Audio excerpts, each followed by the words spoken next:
Buenos días, profesor. Buenos días, compañeros. Yo hoy voy a exponer sobre los criterios de la agrupación familiar. Mi nombre es Andrea Navarrete. eh, Fecha el 6 de noviembre de 2020. El nombre de la asignatura Enfermería y Comunidad 1 y carrera de Enfermería. Docente evaluador Nicolás Soto Cadena. Bueno, acá presento la tabla de contenidos de lo que es el orden de mi presentación. A modo de introducción, en esta exposición, el tema es los criterios de agrupación familiar, en donde consideré las diferentes etapas del ciclo familiar y también indicaré los diferentes tipos de familia, las cuales se clasifican según la cantidad de miembros, parentesco, dinámica, estructura, etcétera, etcétera. Es decir, se abordarán los puntos importantes que evalúa la APS, que es la atención primaria en salud, para trabajar con los grupos familiares que tienen conflicto o que tienen algún riesgo de salud familiar. Para comenzar,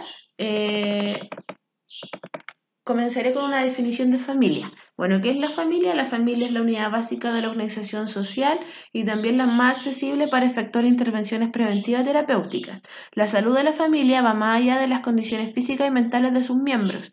Brinda un entorno social para el desarrollo natural y la realización personal de todos los que forman parte de ella. Es un grupo social compuesto por un número variable de miembros que la mayoría de los casos conviven en un mismo lugar, vinculados por lazos ya sean consanguíneos, legales y o afinidad.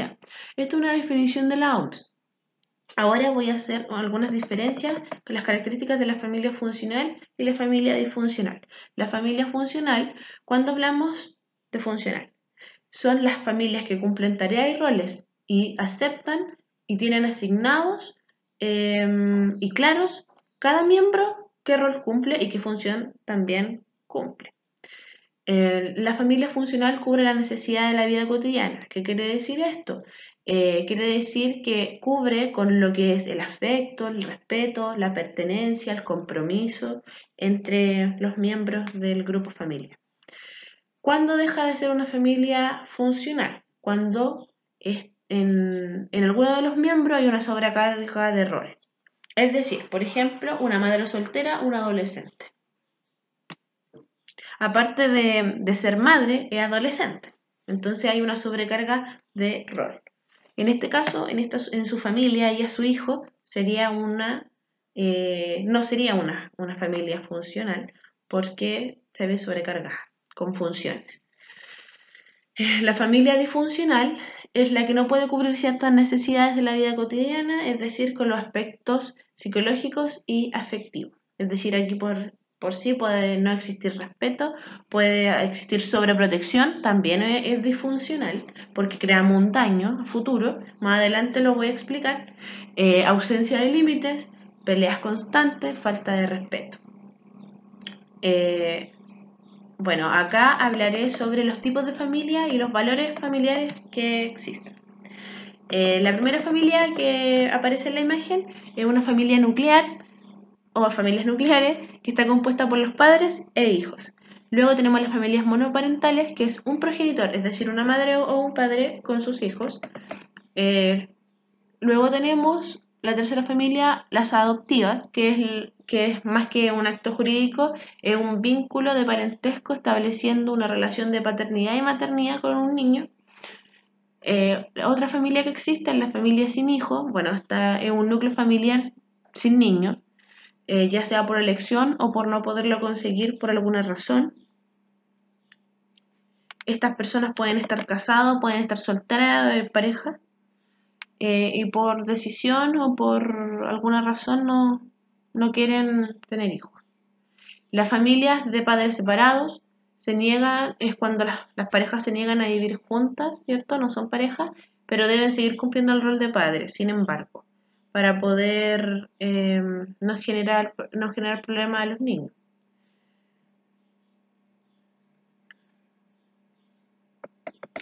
Las familias compuestas serían las familias de varias familias nucleares juntas. La causa más común es cuando hay una ruptura de pareja. Por ejemplo, el matrimonio inicial se divorcian, tienen una nueva pareja y al final está la existencia de los de los padrastros, de la madrastra y de los hermanastros. Entonces eso se dice familias compuestas. O sea, tengo la familia materna y también tengo mi familia paterna. Y las dos las considero mi familia. Luego tengo las familias homoparentales, que es el tipo de familia que se caracteriza por tener a dos padres o a dos madres homosexuales y la adopción. Adoptan a un niño. Entonces esa es la familia homoparental. Y la familia extensa, que es la familia grandísima. Y aquí hay varios miembros de la misma familia. Estamos hablando de los padres, o sea, mamá, papá, primo, tío, abuelo, etc.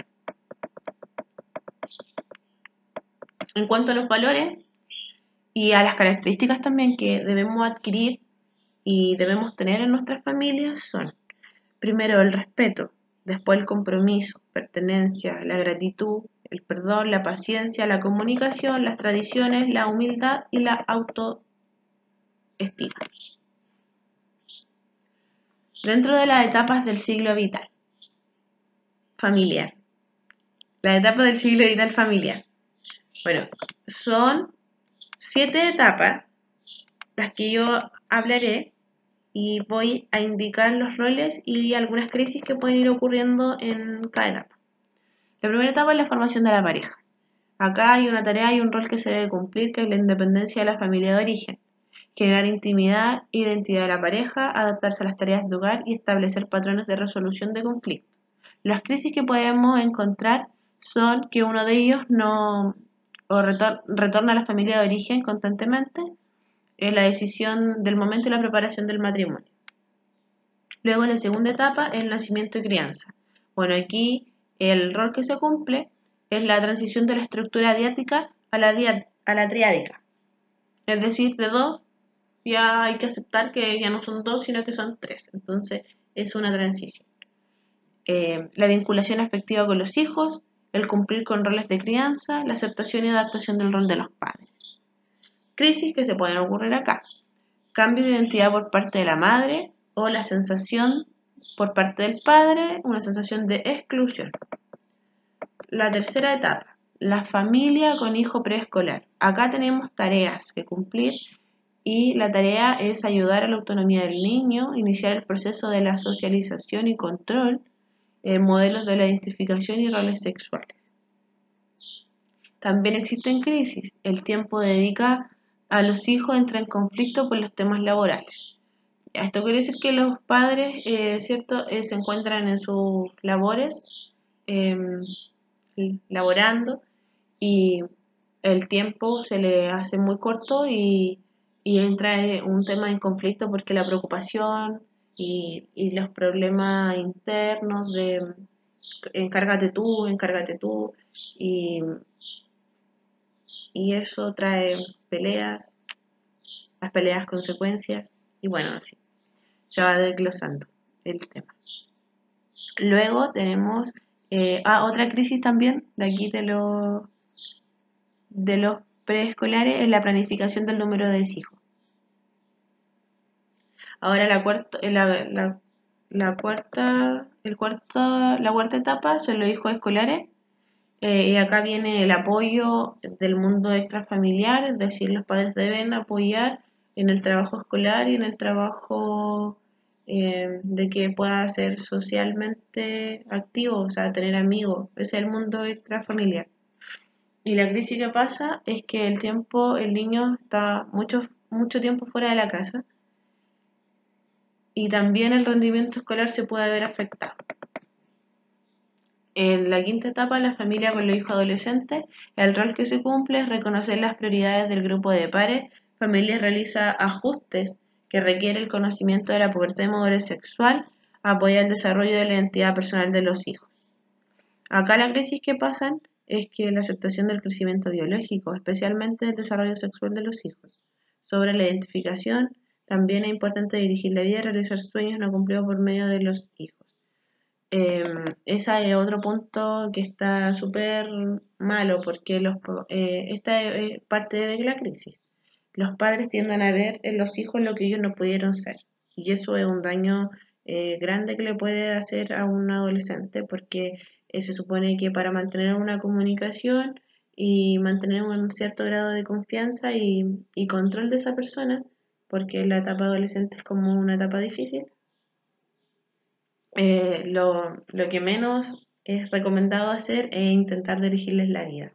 Solamente es importante guiarlos y, y cuidar de las decisiones que quieran tomar. En la sexta etapa, la familia pasa por la plataforma de lanzamiento, que quiere decir el nido vacío, porque aquí la tarea es tolerar la partida de los hijos. Es decir, aquí los hijos están más grandes y tienen que cumplir su independencia, entonces hay que permitirles la independencia. También la elección vocacional y de pareja. Es decir, los padres no pueden ir a interferir en las decisiones que ellos quieran. Por ejemplo, lo que quieren estudiar, con quién quieren casarse, con quién quieren ir a vivir, etc.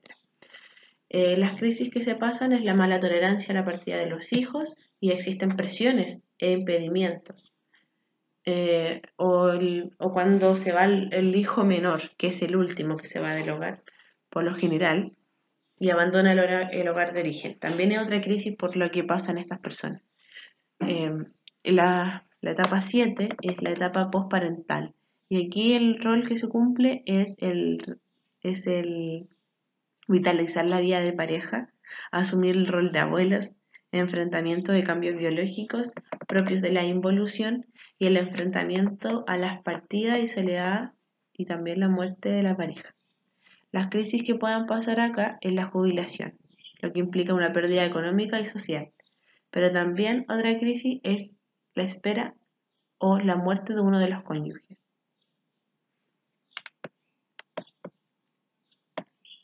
Otra cosa importante que ocurre al ir dividiendo por etapa el ciclo vital familiar, hay que tener en cuenta 3 criterios. El primer criterio es el tamaño.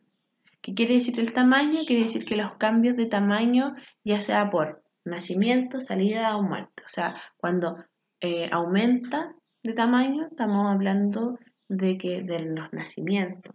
Y de la salida o muerte es cuando el grupo familiar disminuye, ¿cierto? Y es un criterio que hay que tener en cuenta, que va ocurriendo entre la etapa del ciclo vital. Pero de repente este criterio altera, porque por ejemplo es esperable que en cierta etapa los niños se vayan o las personas fallezcan y de repente no ocurren cosas inesperadas. Entonces es un criterio. Otro criterio es el rol familiar. En cada etapa se van variando los roles, como por ejemplo el hijo no siempre va a ser el protegido por los padres. Llegará el momento en donde el hijo va a tener que ser como el soporte para los padres en algunos casos, como por ejemplificar. Ya. Y el último criterio es el cambio en la posición laboral del sostenedor. Esto quiere decir que el que sostiene económicamente, por lo general, o se hace cargo de algún rol familiar. Hay un cambio de posición laboral, pero por diferentes situaciones. Puede ser, qué sé yo, le ocurre, no sé, un accidente, puede ser, y ya no va a poder trabajar como antes. Y también es un criterio que se aplica porque es algo que va a perjudicar, es un factor que va a alterar en la familia y en alguna de las etapas. El APGAR familiar. El APGAR familiar, ¿qué es lo que es? Es un cuestionario autoadministrado al tamizaje con 5 preguntas cerradas. Refleja la percepción de la persona sobre el estado funcional de su familia. Da una visión rápida y panorámica de los componentes de la función familiar y sirve para distintos tipos de familia.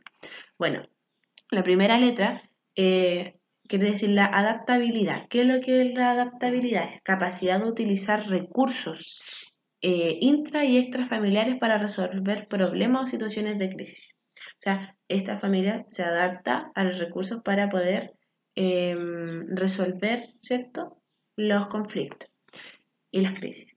La P, la participación. Esto quiere decir la capacidad de compartir los problemas y comunicarse para explorar fórmulas de resolución de estos. Es decir, aquí la participación quiere decir con la cooperación, la colaboración, de compartir los problemas, o sea, de conversarnos, de decir qué es lo que en realidad le está afectando y así, de acuerdo a eso, tomar decisiones y resolución.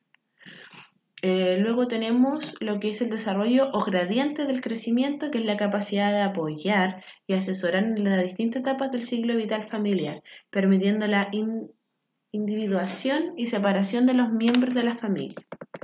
Luego la A que sigue es de afectividad y la capacidad quiere decir que es la capacidad de experimentar cariño y preocupación por cada uno de los miembros de la familia y de demostrar distintas emociones como amor, pena o rabia, es decir, la parte emocional. Si está presente la preocupación, si experimenta el cariño por sus miembros familiares. Y por último tenemos la R que hace hincapié en lo que es la capacidad de resolución. Esta capacidad de instrumentalizar los elementos anteriores entendida como compromiso de dedicar tiempo y atender necesidades físicas y emocionales de los demás miembros, generalmente asociables al compromiso de compartir ingresos y espacios. Bueno, aquí tenemos las 5 preguntas que se aplican en el APGAR. La primera es: ¿estás satisfecho con la ayuda que recibes de tu familia cuando tienes problemas? ¿Conversan entre ustedes los problemas que tienen en casa? La tercera dice: ¿las decisiones importantes se toman en conjunto en la familia? ¿Los fines de semana son compartidos todos en casa? Y la quinta dice si se siente querido por su familia. Y aquí el casi siempre se puntúa con 2, el a veces con 1 y el casi nunca 0. Esto va a dar un final entre 0 a 10. Cuando la familia es funcional es de 7 a 10, cuando es medianamente funcional es de 4 a 6 y cuando no es funcional es de 0 a 3. Aquí voy a hablar un poco de la herramienta para estudiar a la familia, que es el LEF. La primera parte empieza con indicando la fecha y el profesional que lo aplica. La información que se extrae son los antecedentes generales de la familia, como por ejemplo antecedentes de salud, nacimiento, edad, escolaridad, actividad, etc. También se indica si pertenece a alguna religión, algún credo, algo, y también se indica el tipo de familia, si es homoparental, es compuesta, extensa, etc. La segunda parte se identifica el motivo de consulta, se le pregunta a la familia y que en orden jerarquice problemas y dificultades, priorizándolos. Y más abajo, el profesional de enfermería que lo aplica, evalúa y jerarquiza también de la misma manera. La parte 3 son las redes de apoyo. En las redes primarias tiene la opción de poner familia, vecino, amigo u otro, y ahí se identifica. Redes secundarias, que pueden ser la agrupación social, agrupación o gremio, puede ser iglesia, templo, culto o trabajo, u otro. Y las redes institucionales pueden ser la universidad, el instituto, el jardín, la escuela, el colegio, etc. Luego tenemos la parte 4, que es donde la persona tiene que indicarnos los factores de riesgo protectores. Aquí bajo la perspectiva familiar, en donde ella encuentre que el factor protector mejora la situación o qué factor de riesgo empeora el problema. Entonces, de acuerdo a eso, nosotros nos vamos a dar cuenta si la persona en realidad ve como factor de riesgo las cosas que en realidad tienen riesgo y no las ve como protectoras y no tiene una confusión en eso.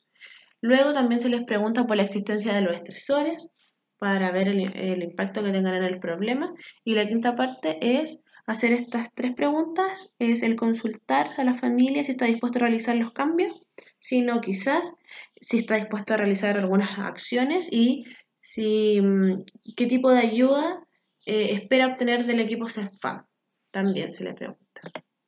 Luego, si nos damos cuenta que estamos frente a un problema más complejo, pasamos a lo que es la valoración avanzada. Y la valoración avanzada consta con 5 partes. La primera son los antecedentes sociales, en donde hablamos del ingreso familiar y la vivienda, el entorno. La segunda parte es el ciclo vital familiar, que es de acuerdo a la etapa y a las necesidades que deben cumplir y les falta algún apoyo, alguna red. Y eso se evalúa en la segunda etapa. En la tercera etapa es de acuerdo al motivo de la consulta y aquí se hacen algunas interrogantes, porque la tercera etapa es saber sobre la estructura y la dinámica familiar. Entonces aquí podemos preguntar para quién más es un problema o dificulta el conflicto, podemos preguntar quién cumple el rol de experto sobre los temas relacionados con la salud, ya que la salud es importante, algún integrante de su familia ejerce rol de autoridad, quién está actualmente tomando decisiones familiares. Bueno, para tener una amplia visión de la familia. Y luego el punto 4 se indican los instrumentos de evaluación que se aplican, como por ejemplo el APGAR familiar, el genograma, el círculo familiar, el mapa de redes, línea de vida, etc. Línea de vida familiar, sí. El punto 5 es donde se planifica el plan de resolución, se indica el problema, se plantean objetivos, indicadores de logro, planificación, quién va a quedar a cargo de la actividad y los recursos a movilizar. Más abajito, donde aparece la imagen, se firma el trabajo, la familia y el profesional también. También se pone el tiempo en donde se va a volver a controlar, si lo requiere, y al lado también indica el cierre del caso. Cuando se cierra el caso, podemos indicar una derivación a otro profesional por temas de complejidad, podemos dar alta, etc. Consecuencias de la familia disfuncional y también el impacto de la enfermedad frente a la familia. Bueno, las consecuencias de una familia que no es funcional, tenemos los trastornos psicológicos, de conducta emocional, mental, bipolar, de trastorno de personalidad, etc. Tenemos muchos trastornos. También entre estos está la farmacodependencia, el abuso de sustancias, las enfermedades de transmisión sexual, el embarazo adolescente y la deserción escolar y el suicidio por depresión. Trastornos psicológicos tenemos la ansiedad, la depresión como los más conocidos. Por otro lado, tenemos el impacto de la enfermedad frente a la familia, en donde la enfermedad puede ser aguda, crónica o terminal. Independientemente de eso, se produce una desorganización y un desgaste por parte de los cuidadores, principalmente por parte de todos los miembros de la familia en realidad, a pesar de que uno cumpla el rol, se lleve como el rol más pesado del cuidador, en realidad hay un desgaste en toda la familia porque se desorganiza. Ya que van a existir modificaciones de roles, de funciones y hasta de labores. Entonces, acá hay algunos factores condicionantes frente a esta situación. Factores condicionantes son la etapa del ciclo vital en donde ocurre, nivel socioeconómico de la familia, flexibilidad de roles familiares, comunicación y cultura familiar, los hábitos que tienen, todo. Y la capacidad del grupo familiar para enfrentar el conflicto, que son los patrones de la capacidad de enfrentar conflictos, si es que están firmes, sería lo ideal. Bueno, aquí proceso de atención de enfermería, voy a nombrar algunos diagnósticos que sirven para los temas de familia. Gestión ineficaz de la salud familiar, deterioro del mantenimiento de hogar, riesgo de trastorno de identidad personal, cansancio del rol del cuidador, deterioro parental, procesos familiares disfuncionales. Tenemos el de ansiedad, afrontamiento familiar incapacitante, tenemos el de las interrupciones de los procesos familiares, entre otros. Los otros son relacionados también al tema. Los relacionados con tenemos el conflicto familiar, económicamente desfavorecidos, procesos familiares disfuncionales, tenemos las alteraciones del rol social, tenemos antecedentes familiares de abuso de sustancias, tenemos el aislamiento familiar y factores estresantes, los antecedentes de abuso físico, psicológico y sexual en las violaciones, tenemos la violencia entre figuras parentales, también es muy preocupante ese problema. Tenemos el problema de las violencias domésticas, los cambios de salud familiar y estatus, cambios de roles familiares. Todos esos problemas se pueden presentar y se relacionan con los diagnósticos ya dichos. Bueno, ahora voy a decir algunas intervenciones de enfermería que van a servir a estas familias para resolución de conflictos. Bueno, aquí la enfermería puede valorar la salud mental de cada uno de los miembros de la familia, valorar el tipo de familia e identificar la concepción del problema, asesoramiento y apoyo de las metas propuestas, realizar acuerdos con el paciente, familia, instruyendo métodos de autocontrol, gestionar derivación, colaborar con la familia en la solución de los problemas, ayudar que el paciente identifique los puntos fuertes y reforzarlos, y también aplicar algunos métodos como el APGAR. Bueno, ahora voy a hacer una retroalimentación. Son 3 preguntas que me voy a plantear. La primera es, ¿por qué es importante identificar el tipo de familia dentro de la valoración inicial familiar en la atención primaria en salud? Bueno, principalmente en la APS es importante porque ellos asumen la responsabilidad en la práctica del desarrollo del modelo de atención integral de salud, que es el que se aplica, y es importante que ellos conozcan el tipo de familia porque así pueden identificar qué redes de apoyos tienen, los recursos familiares, tanto sociales y económicos, y así tener una visión amplia para poder identificar el problema y así realizar intervenciones que sean óptimas para resolucionar. Luego la segunda pregunta dice, para dividir el ciclo familiar son 3 criterios, analizarlos cada uno. Bueno, el primero es el cambio de tamaño familiar. Es un criterio importante ya que en diferentes etapas hay cosas que se esperan y otras que no son esperables, como por ejemplo la vejez, la jubilación y la muerte es esperable. Pero el criterio aplica cuando, por ejemplo, un matrimonio joven y se le fallece el hijo menor. En la etapa de ese ciclo vital familiar no es esperable que el hijo menor muera en una etapa tan temprana. Entonces aparte de alterar la etapa del ciclo vital familiar, se alteran otros patrones y es importante que ellos aprendan a adaptarse para que así en cadena no se sigan perjudicando la otra etapa. Entonces es un criterio a valorar cuando ocurre una muerte, ocurre una salida o cuando hay un nacimiento. Esos son los cambios de tamaño. El segundo, el cambio de rol, es cuando, por ejemplo, al llegar la etapa de los ancianos, ellos no son los que cuidan a sus hijos, sino que sus hijos son los que tienden a cuidar y proteger de ellos. O una niña de 15 años, como lo dije anteriormente, tiene otras expectativas de vida, no tiene apoyo de la familia, pero queda embarazada, entonces ella va a tener una sobreexigencia que va a ser de adolescente a una mujer adulta madre. Cambio de rol. Ya. Y tercer criterio, cambio de posición laboral del sostenedor familiar. Bueno, este criterio es cuando ocurren cambios en el ámbito laboral de una persona que cumple el rol de sustento económico y pueden existir crisis familiares por problemas relacionados con el tema. Y alterar la etapa, como por ejemplo, un joven tiene que salir a trabajar y no continúa los estudios, pero es por situación que lo lleva a la otra situación. Pero esos son los cambios de posición laboral del sostenedor familiar. Es un rol que se cumple dentro de la familia. Y por último tenemos por qué es importante contar con los factores de riesgo y protectores que están dentro del conflicto que pueden existir en las familias. Bueno, es importante saber la perspectiva de la familia, que considera riesgoso y beneficioso. Por ejemplo, una madre sobreprotectora no permitirá a futuro que su hijo tenga un desarrollo adecuado, pero ella no se da cuenta. Entonces ella lo ve como un factor protector. O sea, súper bien que ella proteja al hijo, pero no se da cuenta que el hijo va avanzando, va en su ciclo vital y hay un momento en donde él tiene que independizarse. Y si no tiene esa independización, esto va a generar conflicto en su desarrollo.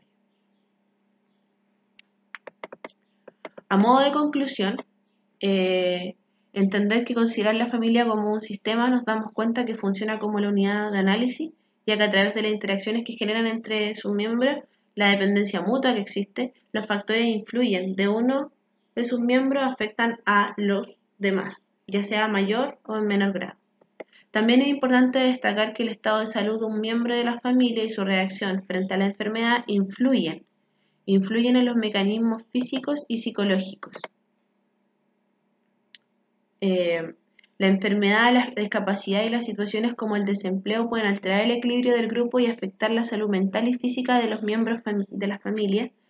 Y, en fin, la conclusión más global es que la salud de la familia determina la salud de la comunidad, por lo que promover la salud en el núcleo familiar significa promover salud a la comunidad.